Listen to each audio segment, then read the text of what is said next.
नमस्कार साथियों, मैं हरि बेनीवाल किसान जागृति मंच के एक और वीडियो में आपका स्वागत करता हूं। सबसे पहले तो मैं आपको बता दूं साथियों, अभी 2 महीने पहले ही हमने ढोल नगाड़े से 26 जनवरी गणतंत्र दिवस मनाया और इसके अलावा अभी आगे 15 अगस्त आने को है तो हम वो भी मनाएंगे, मनाते आ रहे हैं, मना रहे हैं। देशवासी बड़े प्रेम और हर्षोल्लास के साथ देशभक्ति गानों के साथ डीपी लगाते हैं। क्यों बोल रहा हूँ मैं ये बात? आज़ाद भारत के अंदर 75 साल हो गए हमारी आज़ादी को, लेकिन आज तक बहुत सारी समस्याएं ऐसी है साथियों जिनको देखकर लगता नहीं कि हम उस संविधान वाले देश का हिस्सा हैं जिसे विश्व का सबसे बड़ा संविधान और सबसे परिष्कृत संविधान कहा जाता है। माफ़ी चाहता हूँ साथियों, हमारे संविधान में कोई कमी नहीं है। बाबा साहेब भीमराव अंबेडकर द्वारा रचित भारतीय संविधान विश्व का सबसे लचीला, सबसे कल्याणकारी और सबसे प्रभावशाली संविधान है, बशर्ते उस संविधान को कोई धरातल पर उतारने वाला हो। ऐसा नहीं है कि हमारे देश में ये संविधान का हिस्सा है, कहीं लागू नहीं हुआ था। बहुत सारी जगह अपनी अपनी सुविधाओं अनुसार राजनीतिक पार्टियां हमारे संविधान का दर्शन जनता को करवाती है। केरल के अंदर देख लो और चाहे गोवा के अंदर देख लो, वहाँ पर शिक्षा से लेकर स्वास्थ्य तक, किसानों से लेकर व्यापारियों तक, स्टूडेंट से लेकर मजदूरों तक, हर इंडेक्स के अंदर गोवा, केरल ये राज्य आगे हैं। पता है क्यों? क्योंकि वो लोग संविधान को सबसे बड़ी तवज्जो देते हैं, वहाँ की राजनीतिक पार्टियाँ भी देते हैं, वहाँ के नेता लोग भी देते हैं। ये जो वीडियो देख रहे हो ना आप, इस वीडियो पर बात करें तो ये सारा दृश्य है गंगानगर, हनुमानगढ़, बीकानेर क्षेत्र के अंदर फैली सेम समस्या के कारण। हालांकि ये सेम समस्या यहाँ पर पानी से किसानों की जो जिंदगियाँ बर्बाद हुई है उसके पीछे का कारण भी पानी ही है। भारत का सबसे बड़ा पानी का प्रोजेक्ट इंदिरा गांधी नहर परियोजना जो है, उस इंदिरा गांधी नहर परियोजना से पूर्व निर्माण के दौरान भयंकर ऐसी लापरवाहियां बरती गई जिसके कारण आज सैकड़ों नहीं हजारों किसान परिवार ना केवल बेघर है बल्कि दर दर भटकने को मजबूर हैं, मजदूरी करने को मोहताज हैं।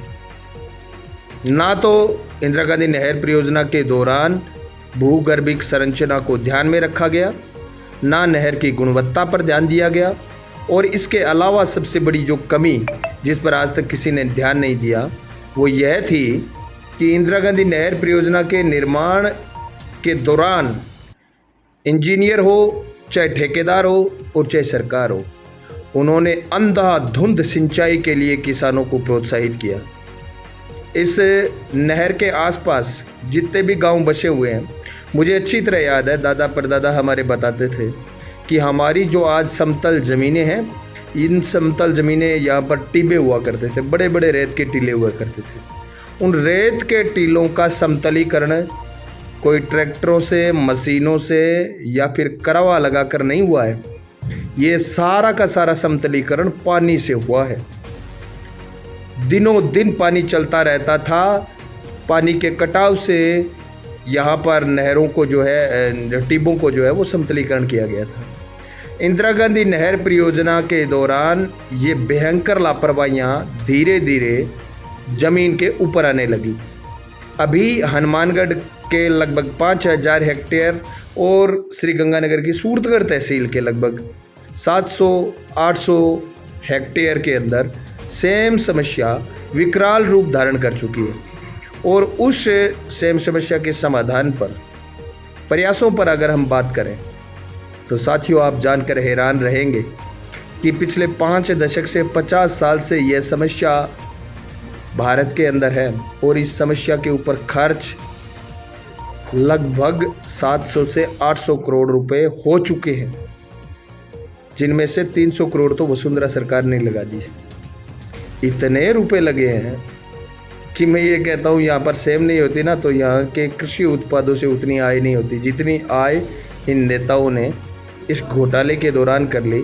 यहाँ पर बहुत बड़ा घोटाला, सेम की आड़ के अंदर बहुत बड़े घोटाले हुए हैं, हो रहे हैं, ऐसे ऐसे प्रोजेक्ट चल रहे हैं जिनकी हकीकत अगर आप जानोगे तो आपको शर्म आने लगेगी। साथियों, जिस प्रकार से हम किसी गरीब बस्ती के अंदर जाते हैं ना, तब वहाँ पर उनका कोई सरदार मान लो, कोई मुखिया मान लो, हमें हाथ पकड़ कर दिखाता है ना, साहब इसके पैर नहीं है, इसके औलाद नहीं है, इसके कोई परिजन नहीं है, यह बच्चा बहुत बीमार है, यह बच्चा बहुत गरीब है, तो ताकि हम ज़्यादा से ज़्यादा उनको दान दें। इस प्रकार से होता है गरीब बस्तियों में। जब भी आप जाते हो तब लोग आपको दिखाते हैं अपनी अपनी कमजोरियाँ।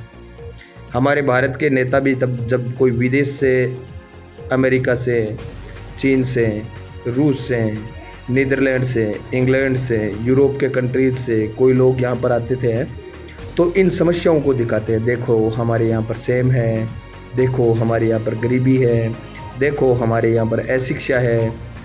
तब वो लोग इनको सहायता करते हैं विश्व बैंक के माध्यम से भी। अब जैसे इंडो डच योजना के माध्यम से यहाँ पर सैकड़ों करोड़ रुपए नीदरलैंड सरकार ने इस समस्या के निराकरण के लिए दिए। लेकिन क्या आपको लगता है यहाँ पर सेम नालों के निर्माण के अलावा कोई काम किया हुआ दिखाई देता है? आपको जानकर हैरानी होगी कि हनुमानगढ़ ज़िले की जाखड़ावाड़ी है, बेरूसरी है, बडोपड़ है, इन गांवों के अंदर माणकथेड़ी है, 200 से 250 नलकूपों का निर्माण होना था, जबकि संचालित सिर्फ 146 नलकूप ही हैं। बाकी कागज़ों में अंदर बदले हुए हैं, लेकिन धरातल पर आपको नहीं दिखाई देंगे। मेरा कहने का मतलब है घोटालों के अंदर बेशुमार रुपया नेताओं ने, कंपनियों ने यहाँ पर कमाया है। हमने कितना कमाया है, आपने कितना कमाया है, वो मायने नहीं रखता।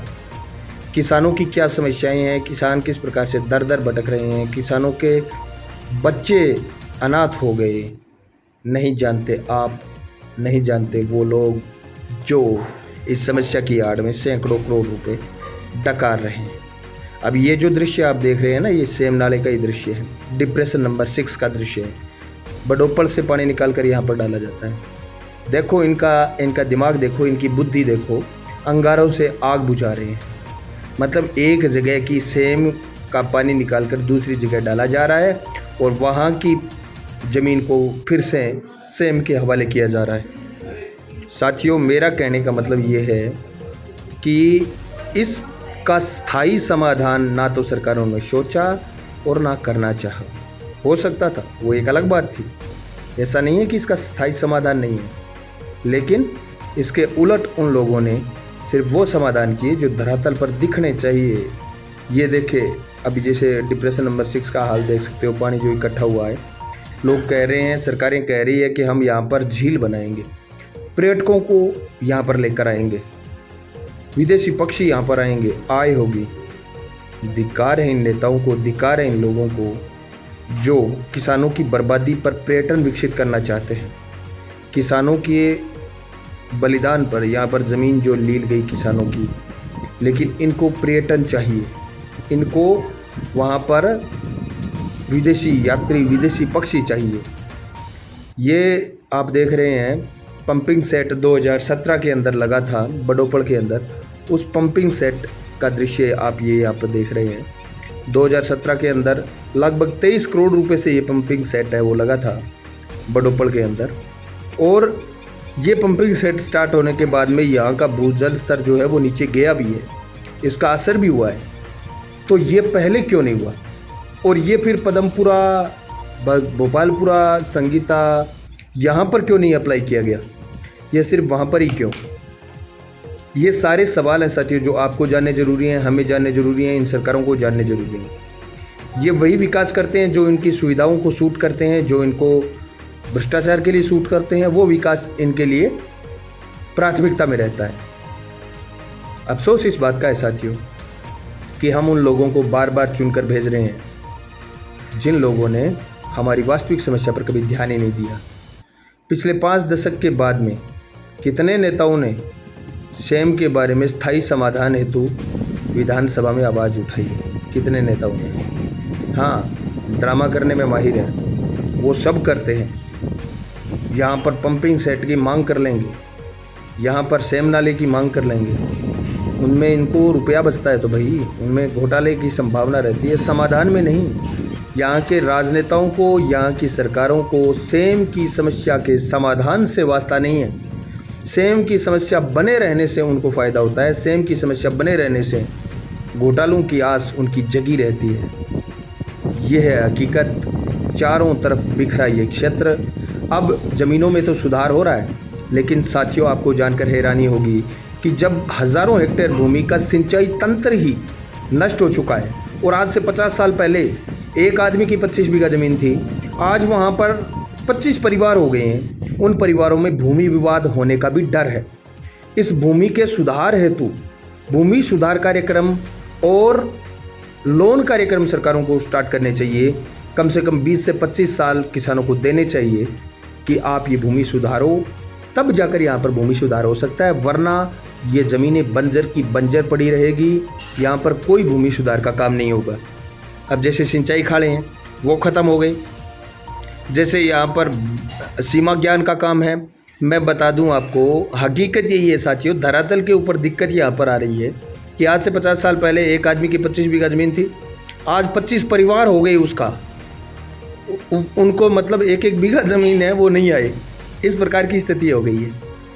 तो मेरा कहने का मतलब ये है, सरकारों को इसके समाधान हेतु भूमि सुधार कार्यक्रम लॉन्च करने चाहिए। आज लोगों के पास इतना पैसा नहीं है कि सालों साल इसमें पानी लगाएं, पाड़ करें। सुधार करना बहुत मुश्किल है साथियों। इस भूमि के अंदर इसका जो क्षारीयपन है वो निकालना बहुत मुश्किल है।